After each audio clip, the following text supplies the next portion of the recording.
Ça tourne, hein. Ok.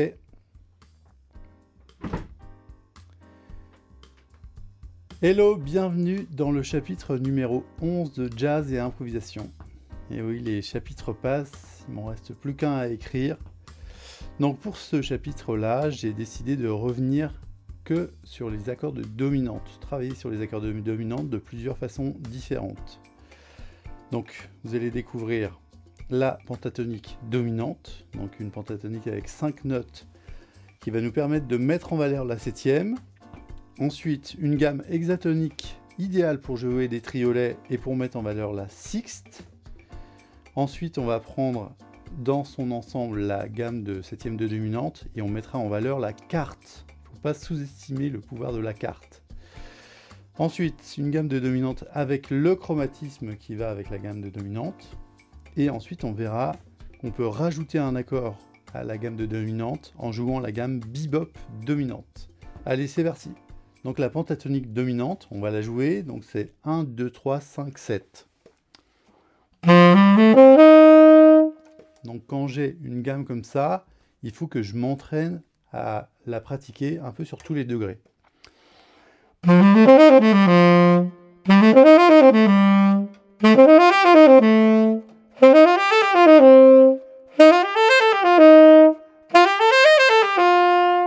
Donc là, évidemment, je lis mon document pour ne pas me tromper de notes. Mais en tout cas, ce qui est important par rapport à tous ces petits exercices, c'est de les transposer. Là, je l'ai fait en sol. J'essaye de le faire à partir de Ré.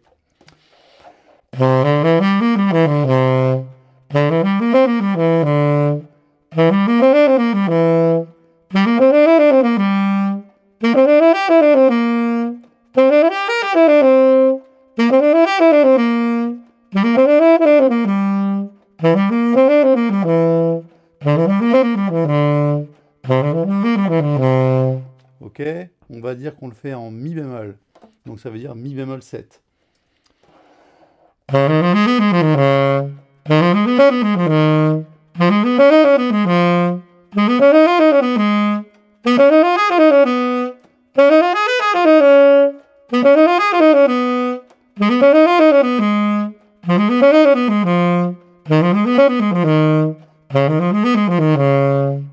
À la fin de chaque page, je vous ai écrit le cycle parallèle pour transposer tranquillement. Aucune altération, une altération, deux altérations, etc. En tout cas, c'est bien de faire ces exercices-là dans plusieurs tonalités. Donc, si on le fait en montant, on le fait en descendant.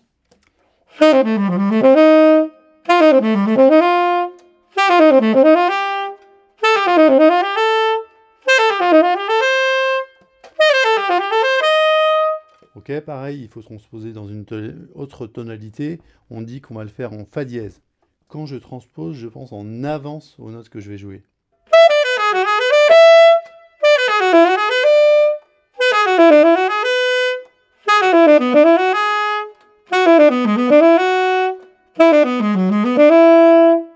Voilà. Dans une introduction à ce chapitre, j'avais joué pas mal des exercices, donc je ne vais pas tous les refaire, mais là je vais insister sur le fait de transposer. Ce que vous pouvez faire pour transposer, c'est prendre une partie d'un exercice et voir le début de la phrase et la fin de la phrase. Donc là, je vais commencer par la tonique et je vais finir par la neuvième. Ok, donc je vais transposer en Do.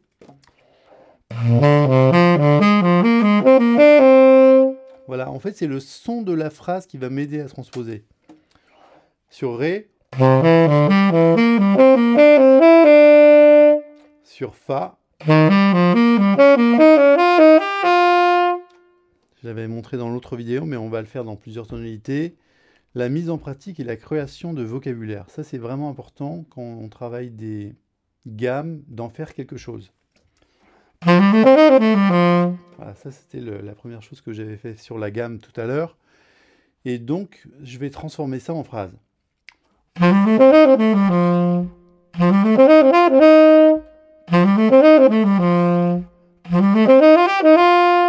Voilà, j'essaye de transformer ce petit bout de phrase, cette phrase de référence, en phrase de vocabulaire. Une phrase qui me plairait de jouer. Donc évidemment, je transpose.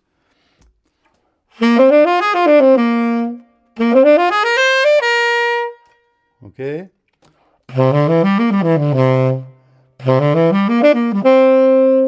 Et en fait, je cherche pas vraiment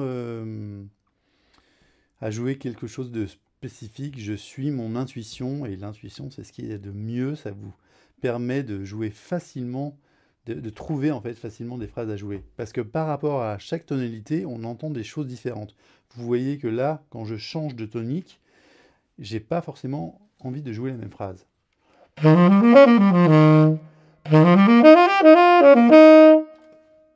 Voilà. Et effectivement, on peut après aller dans le détail, et on a commencé par la tonique, mais on peut commencer par la seconde. Et là, à nouveau, chercher des phrases à partir de la seconde.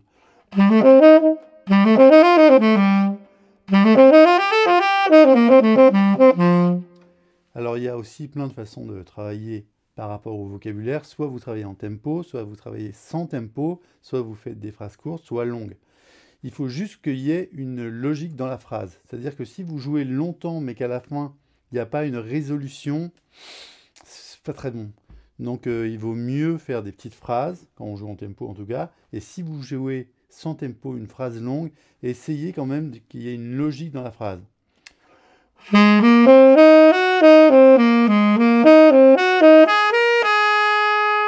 Et la logique la meilleure, c'est vraiment de finir sur la tonique.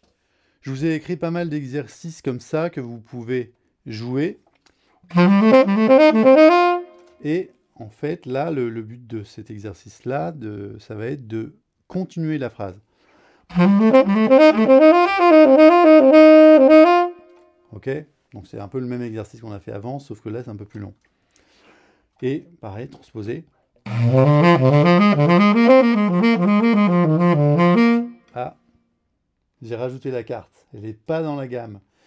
C'est pas très grave dans un sens, mais là, ce qui nous intéresse, c'est vraiment d'essayer de respecter la consigne et de ne pas jouer des notes étrangères.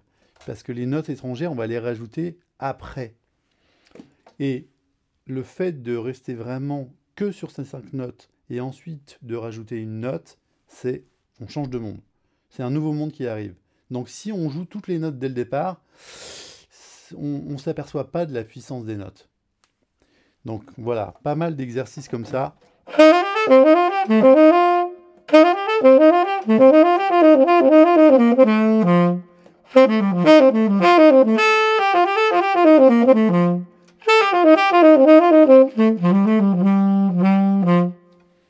C'est un peu comme si c'était des phrases qui nous donnent de l'élan, et nous, on doit trouver la fin de la phrase.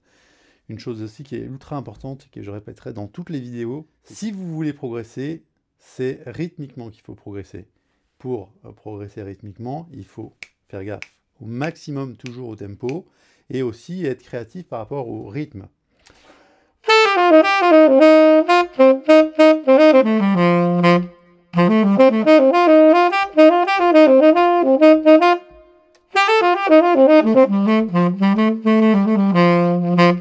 En fait, je cherche pas à tout de suite jouer des trucs. Je cherche pas tout de suite à jouer des notes en l'air ou des contretemps ou quoi que ce soit, mais à un moment dans la phrase, je peux créer quelque chose qui ne soit pas que des croches qui se suivent. Donc ça, c'est intéressant à faire.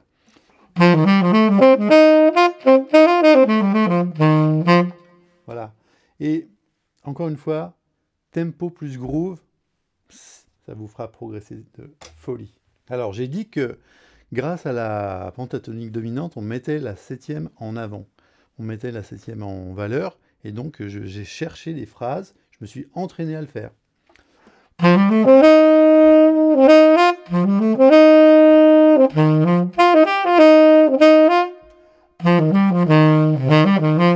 voyez, la septième, elle arrive à chaque fois sur un temps fort. C'est pour ça qu'elle est mise en valeur, parce qu'elle tombe sur un temps fort. Si la septième, vous voulez jouer comme une note de bassage entre deux temps, c'est pas une note qui est mise en valeur.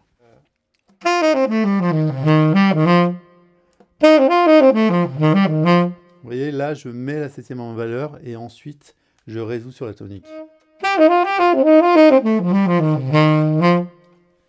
Voilà, et en même temps, il faut passer un peu de temps pour trouver la couleur Voilà, ça c'est vraiment la couleur de la septième, donc je vais essayer de retrouver cette couleur dans les phrases que je joue.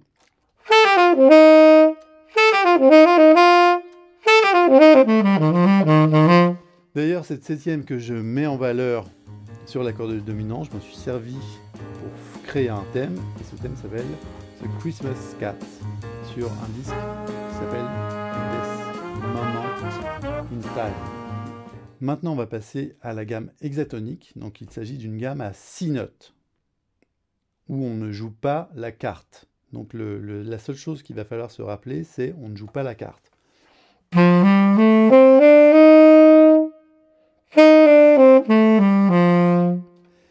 Et il va falloir enregistrer le son de ces notes sans la carte.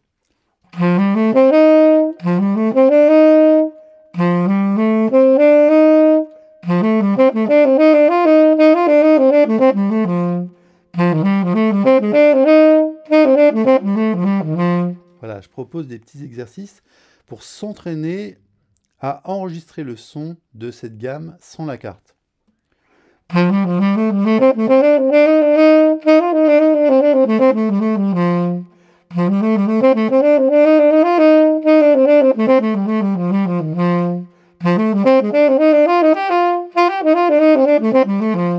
Et voilà, et ça dans les 12 tonalités.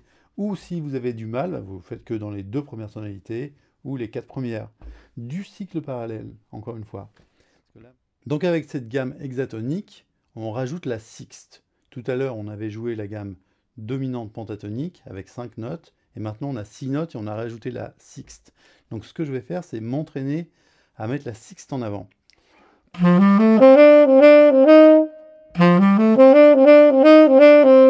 On entend bien le son de la sixte.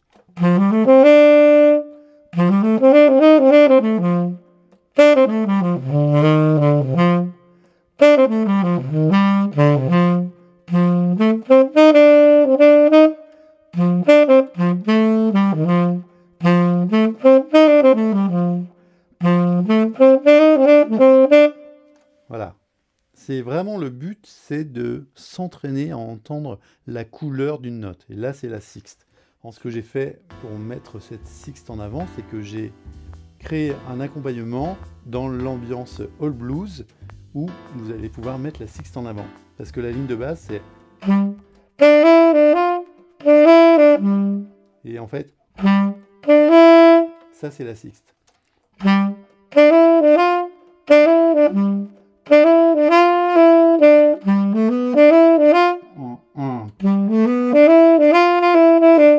Voilà, donc j'ai écrit une étude où je mets les sixtes en avant. Donc vous pouvez jouer cette étude et ensuite essayer vous-même de vous amuser sur l'accompagnement à choper cette couleur de la sixte.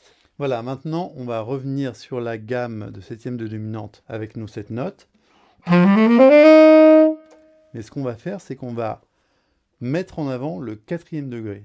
Et le 4e degré, il change tout. La 4e note, la carte, elle change tout.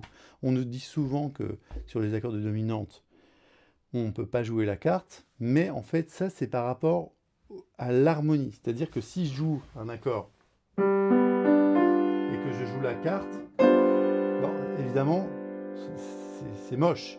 Mais par contre, si je fais des phrases avec la carte, ça va sonner super bien.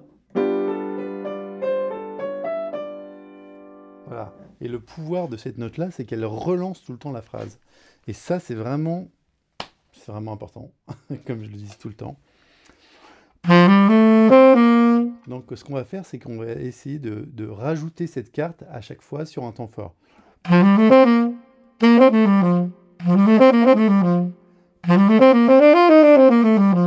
Ok, là, j'ai résolu. En jouant cette carte, c'est aussi comme si on jouait un accord sus4. C'est-à-dire que nous, on joue notre accord de dominante. Et quand je joue la carte, hop, je transforme mon accord en accord de dominante.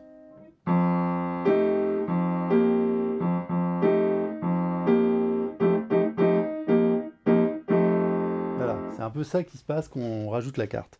Et donc, c'est quand même pas mal.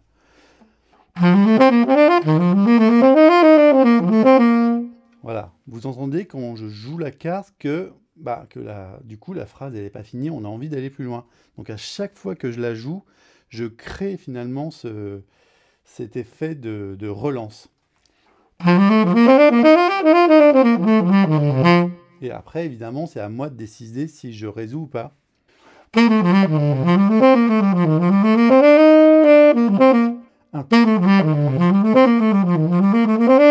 Et ça peut aussi me servir, vu que je joue moi là sur Sol 7, de résoudre sur Do majeur. Donc quand je joue cette note sur un accord de dominante, ça me donne toujours un effet dynamique où ça a envie d'avancer.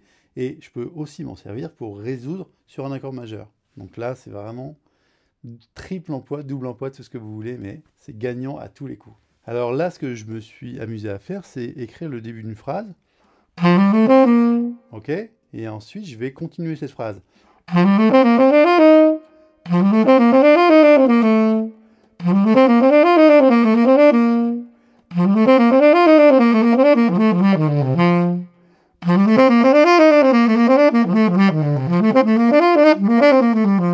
Voilà, et on entend bien les moments où ça pourrait résoudre sur l'accord de dominante, ou les moments où je relance. Et du coup, je peux jouer.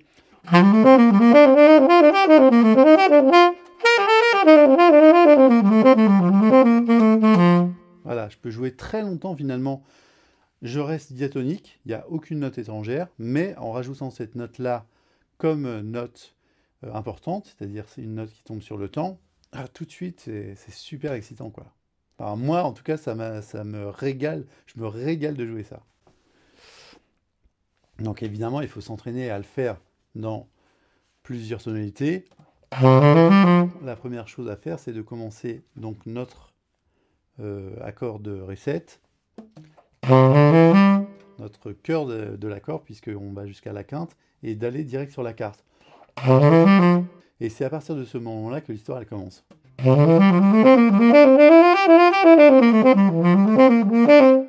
Voilà. Après, il faut s'entraîner à faire un peu comme j'ai fait tout à l'heure, c'est-à-dire une petite phrase de départ, hop, je rajoute un bout de phrase, je rajoute un bout de phrase, etc.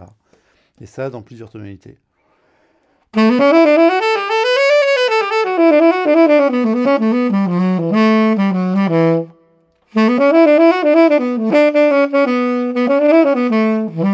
Et vous n'êtes pas non plus obligé de jouer tout le temps des croches.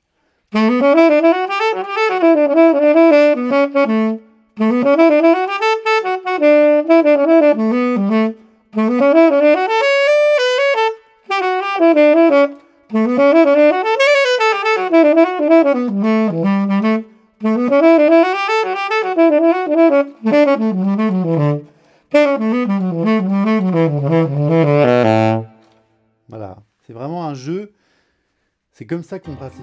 Voilà, c'est vraiment, on joue longtemps sur une information et au bout d'un moment, il y a plein de phrases qui arrivent, on trouve plein de choses.